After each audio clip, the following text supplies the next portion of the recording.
गैर कानूनी तरीके से ट्रायल चलाए जा रहे हैं। पाकिस्तान की तारीख में कोई मिसाल नहीं मिलती। इम्कान यही है कि इस केस का फैसला भी 2 केसेस जैसा होगा।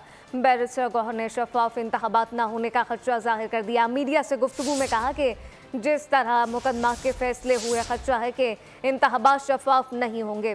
फैसलों से 8 फरवरी को होने वाले इलेक्शन पर बड़ा असर पड़ेगा।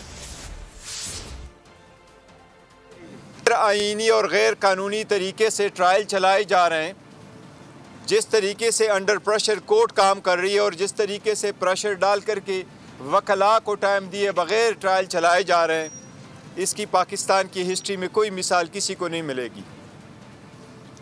ये ज़्यादातर मुमकिन है शायद कल किसी वक्त इस केस का भी फैसला, और जिस तरीके से बाकी केसेस के फैसले हुए शायद उसी डगर पे चलते हुए इसमें भी एक कन्विक्शन की हैट्रिक हो जाए। एंड यस, इसका इलेक्शन पे बड़े दुर्रस नताइज आ रहे हैं। एक तरफ से हमें यही तो शिकवा है कि शायद election free, fair and transparent हो और एक पॉलिटिकल पार्टी के फेवर में इसको टिल्ट किया जाए, जो कि हम देखने में आ रहा है कि सब्सक्राइब करें और बेल दबाएं ताकि कोई खबर रह न जाए।